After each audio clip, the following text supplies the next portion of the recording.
On June 19, 1944, the Pacific Ocean became a crucible where American resolve and ingenuity rewrote the rules of war. The F6F Hellcat, a dark blue Titan born from American factories, didn't just outfly the Mitsubishi A6M Zero, it annihilated it, ending Japan's naval air supremacy in a single, brutal day. The Battle of the Philippine Sea, forever dubbed the Great Marianas Turkey Shoot, wasn't a contest, it was a slaughter. With its thunderous 2,000 horsepower engine, 6.50 caliber machine guns tearing through the sky, and armor that shrugged off enemy fire, the Hellcat turned Japan's finest pilots into memories. This is the epic tale of how the United States Navy, through the unmatched F6F Hellcat, achieved a 19-to-1 kill ratio and crushed the Imperial Japanese Navy's air arm in the most decisive carrier battle in history. The story began days earlier, on June 6, 1944, as Task Force 58 steamed from Majuro Harbor in the Marshall Islands. Picture the scene: a horizon-spanning armada, the largest carrier force ever assembled, churning the Pacific for 5 hours as 15 fast carriers, 7 battleships, 21 cruisers, and 69 destroyers cleared the harbor. At its core were 956 aircraft, 475 of them Hellcats, rugged, relentless machines built to dominate. Vice Admiral Mark A. Mitcher, a weathered aviator with a pilot's heart and a strategist's mind, led from his flagship, USS Lexington. His fleet was split into 4 task groups, each a floating fortress.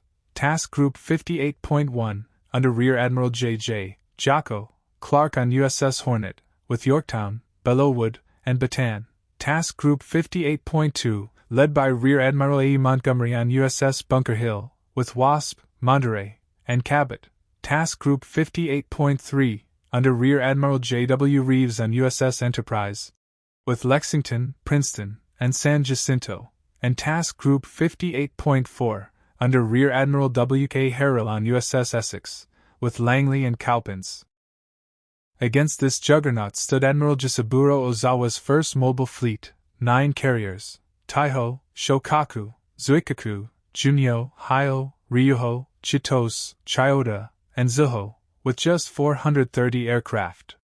Japan's Air Force was a ghost of its former self. Most pilots were novices, some with only 50 hours of flight time, many never having fired their guns due to shortages. American pilots, by contrast, averaged 300 to 400 hours, trained in gunnery, carrier landings, and dogfighting. Ozawa's plan hinged on striking from beyond American range, using Guam and Tinian as refueling bases. But he didn't know the Hellcat's lethal edge, nor the radar that could spot his raids 150 miles out, nor the secret proximity-fused anti-aircraft shells that would shred his planes.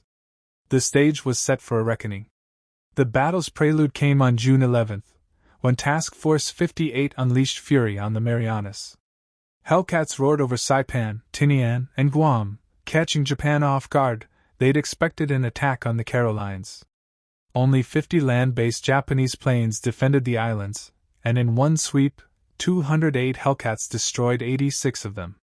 Leading the charge was Commander David McCampbell, a 34-year-old from Alabama, commanding Air Group 15 from USS Essex. Once a pilot who struggled with gunnery, McCampbell had been mentored by his squadron, who rigged his tests to help him pass. Now, he was poised to become the Navy's greatest ace, his Hellcats tearing through Japanese defenses like a scythe through wheat.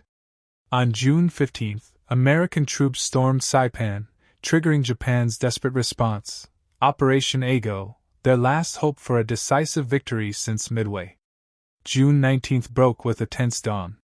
Aboard USS Lexington, Lieutenant J.G. Alexander Vraciu, a 25-year-old ace with 12 kills, prepared in VF-16's ready room.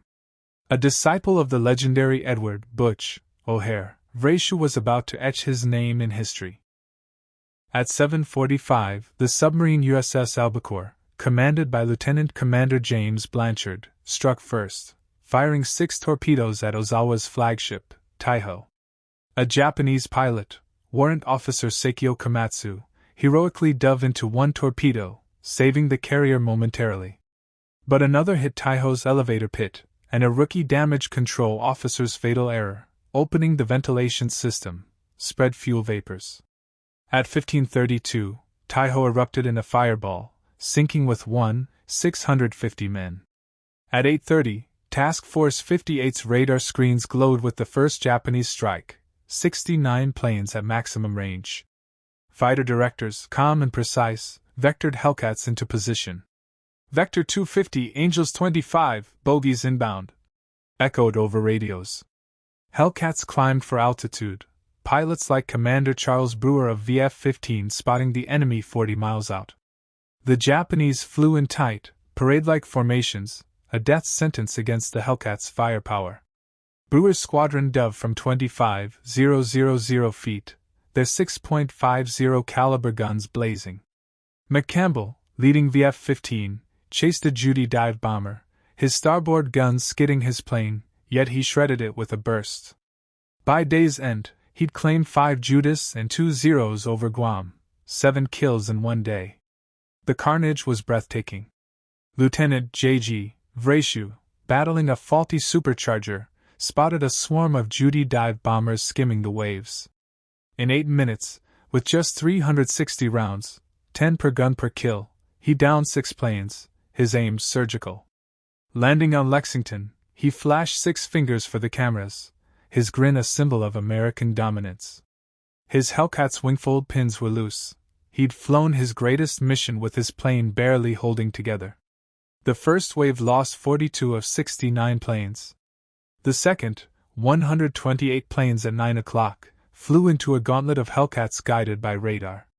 Lieutenant Eugene Valencia's VF-9, mowing machine, division from USS Yorktown, pilots James French, Clinton Smith, and Harris Mitchell, carved through the enemy.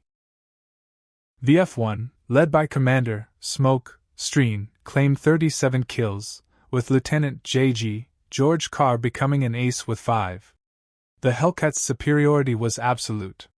At 12,598 pounds, it dwarfed the Zero's 5,313 pounds, its weight packed with armor, self-sealing tanks, and a 2,000 horsepower Pratt & Whitney R2800, boosted to 2,200 with water injection. The Zero's 130 horsepower engine and unprotected tanks were no match.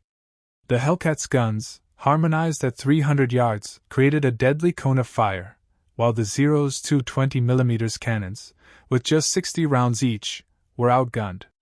The third wave, 47 planes, lost its way and was decimated, with only 7 returning. Lieutenant Zenji Abe, a Pearl Harbor veteran, crash-landed on Rota, his Zero riddled. "Grumman's everywhere," he whispered, awestruck. The fourth wave, 82 planes at 11 o'clock, met the same fate. Ensign William Spider Webb of VF-2 described the Japanese as brave but doomed, holding formation as Hellcats tore them apart. Tragedy struck the Americans too. Commander Brewer was shot down over Guam, a stark reminder of war's toll. At 11:18, USS Kavala, under Lieutenant Commander Herman Kossler, sank Shokaku with 3 torpedoes, erasing another Japanese carrier. Radar was a game-changer. American SK systems detected raids at 150 miles, while Japanese pilots relied on eyes alone, often spotting Hellcats too late. Fighter directors like Lieutenant Joseph Eggert on Lexington orchestrated the defense, their voices steady. Vector 270, Angels 20, bogies closing. By noon, Japan had lost 346 of 373 carrier planes, with total losses nearing 480. American losses were 33, mostly accidents. The ocean was littered with wreckage and Japanese pilots in rafts. Mitcher, from Lexington's bridge, declared, "Their carrier air force is finished." He was right. The pilots Japan lost were irreplaceable. June 20th brought the counterstrike. At 1540, Lieutenant Robert Nelson's search plane found Ozawa's fleet 275 miles out. Mitchell launched 216 planes, 85 Hellcats, 77 dive bombers, 54 torpedo bombers, knowing they'd return in darkness. Commander James G. Dog Ramage led VB-10's Dauntless from Enterprise, sinking Hyo and damaging Zuikaku, Junyo, and Chiyoda. The return was chaos. Fuel ran dry, pilots ditched, and radios crackled with desperation. Mitch's daring order, "Turn on the lights," lit up Task Force 58 like a beacon. Searchlights, deck lights, and star shells guided pilots home. Lieutenant Commander John Gray of VF-18, landing on Yorktown, called it the most beautiful sight I ever saw. Of 216 planes, 80 were lost, but most pilots were saved. The Hellcat's dominance was engineered. Its 42-foot 10-inch wingspan, 200-horsepower engine, and bulletproof design outclassed the Zero. American logistics, 100-octane fuel, spare parts, and mobile repair units, kept Hellcats flying, while Japan's 87-octane fuel and cannibalized planes crippled their effort. American pilots, with 300 to 400 hours of training, flew with confidence, backed by rescue systems. Japanese pilots, with 50 to 100 hours, faced death or capture, their morale shattered. The Hellcat's 19-to-1 kill ratio, 223 enemy planes down for 270 lost, defined the war. By October 1944, McCampbell would set a U.S. record with 9 kills in one mission at Leyte Gulf. The Hellcat flew 66, 530 sorties, dropped 6, 503 tons of bombs, and owned the skies.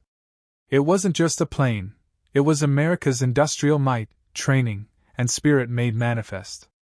As Commander McCampbell said, "The Hellcat was honest. It did what you asked and brought you home." On June 19, 1944, it ended Japan's naval air power, proving that courage alone couldn't match American resolve. The Great Marianas Turkey Shoot was America's triumph, delivered by the unstoppable F6F Hellcat.